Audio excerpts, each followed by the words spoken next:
Green tea लोङोबा दानि बे कर'ना भाइरास एबा COVID-19 खौ होबथानो हायो होननानै जोंनि आसाम टी कर्प'रेसन प्रडाक्शननिफ्राय बुंदों। बियो न'आव आखाइजों बानायनाय ग्रीन टी। दा नोंथांमोननो आं ग्रीन टीखौ माबोरै फुदुंनाय जायो बा माबोरै फुदुंना लोङो बेखौ दिन्थिनो नागिरदों। नोंथांमोना नायलांदो। आंनि सिगांनि भिडिअ'आव आं नोंथांमोननो ग्रीन टीखौ आखाइजों माबोरै बानायनाय जायो, हममेड एबा न'आवनो आखाइजों ग्रीन टीखौ माबोरै बानायो बेखौ सिगांनि आंनि भिडिअ'खौ नायनानै लादो। ग्रीन टी लोङोबा कलेस्टरेला बाराया एबा कलेस्टरेल लेभेला थिगैनो थायो।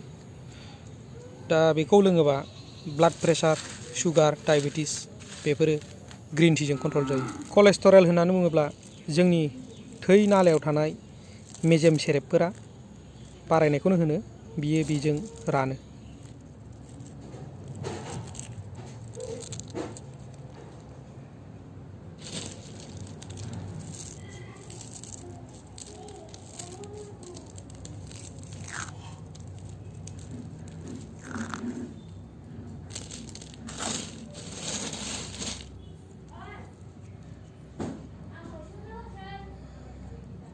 खालामनो थाखाय रेडि जाबाय, नायलांदो नोंथांमोनहा।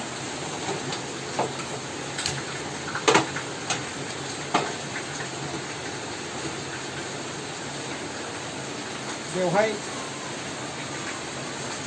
जोङो दैखौ फुदुंनानै लाग्रोबाय।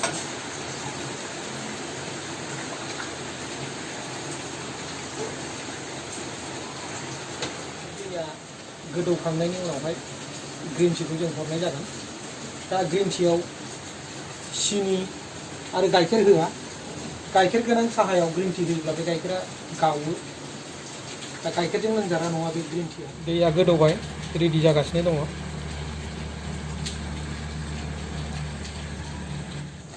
ग्रीन टीआ रेडि जाबाय, जोंहा बेखौ होनोसै। दा बेयाव जों बेखौ नैबेसेबां होनाय जागोन, बेखौ हरनाय जाबाय।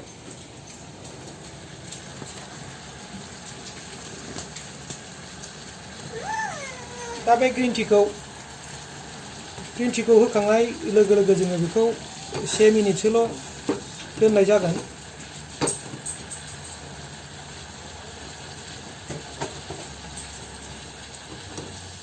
से मिनिटसोनि बारा जों बेखौ दोननाय जानाय नङा। जुदि नों खरायै लोंनो गोसो दंब्ला बेखौ 1 मिनिटनि बारा दोननो हागोन।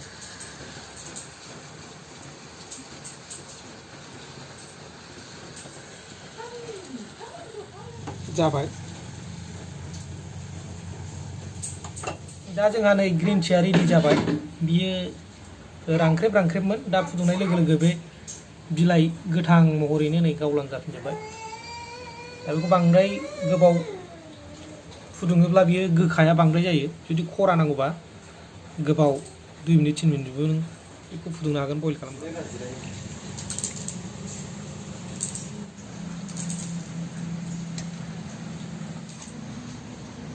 दा ग्रीन टीआ नै रेडि जाबाय, बेखौ टेस्टिं नायनायसै।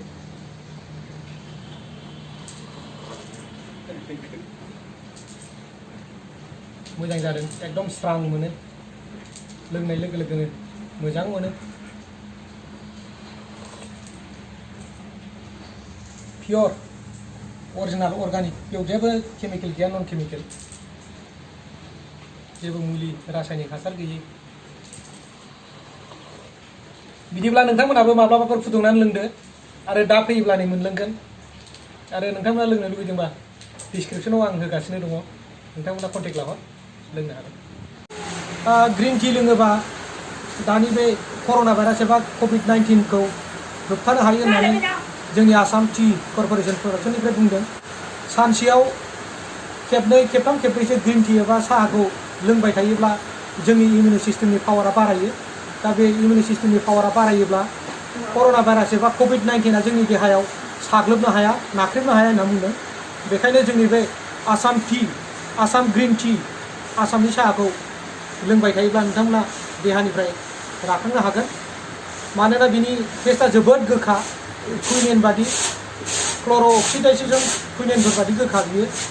बेखायनो बियो जोंनि देहानि थाखाय खामानि होगोन। ग्रीन टीया ओरैनो लोंनायाव गोखा, लोंफेरिया सुखुनाय नङा। दा बेखौ बांद्राय गोखा मोनोब्ला बेवहाय बेरेमोदै एड खालामनो हागोन बेरेमोदैबो लगायनानै बेखौ लोंनो हागोन नोंथांमोना नैबे जाहैबाय बेरेमोदै आं होनो बे जाहैबाय बेरेमोदै पियर बेरेमानि बेरेमोदै सामसनैसो बेरेमोदै होयोब्ला नोंथांमोना लोंनो मोजां मोनबाय नोंथांमोना जुदि गोखा लोंनो हायाब्ला बेखौ बेरेमोदै लगायनानै लोंनो हागोन दा बे ग्रीन टीनि बेनिफिट एबा बेखौ लोंबा मा मुलाम्फा जायो बे गोबां बेनिफिट जायो बे ग्रीन टीजों स्किनफोरा मोजां जायो फेट्सफोरा रानो मेजेम उदै देरनाय बांद्राय फुंनायफोरा बेजों रानो आरो बेखौ लोङोबा मेंनाय बानाय गासिबो खारजोबो जापाननि मानसिफोरा सानसेयाव दै गुदुंजों बेखौ फ्लाक्सजों लगायनानै लायो दा बेखौ जापान आरो चाइना US इंलेन्ड बेफोराव गोबां बाहायो दा ग्रीन टी लोङोब्ला सानसेनि समावनो बबेबा अफिसाव बायदिसिना अफिसियेलि खामानिफोर मावनानै टेनसन ओंखारोब्ला बेखौ लोङोब्ला टेनसन गायो टेनसन ओंखारा आरो खामानिफोरखौ मावनो बाया गोबां रोखोमै मावनो हायो दा बेबायदिनो माखासे टिप्स एबा बेनिफिट ग्रीन टीनि बेनिफिटफोरखौ नोंथांमोना गुगोलाव नेटआव इउटिउबाव सार्च खालामबानो नुगोन दा एसेनोसै नोंथांमोना जुदि दिनै आंनि बे ग्रीन टीनि भिडिअखौ मोजां मोनदोंब्ला लाइक शेयार आरो साबस्क्राइब खालाम आरो माबाफोर नोंथांमोना जुदि बुंहरनो गोसो जादोंब्ला कमेन्ट खालामहर एसेनोसै गोजोन्थों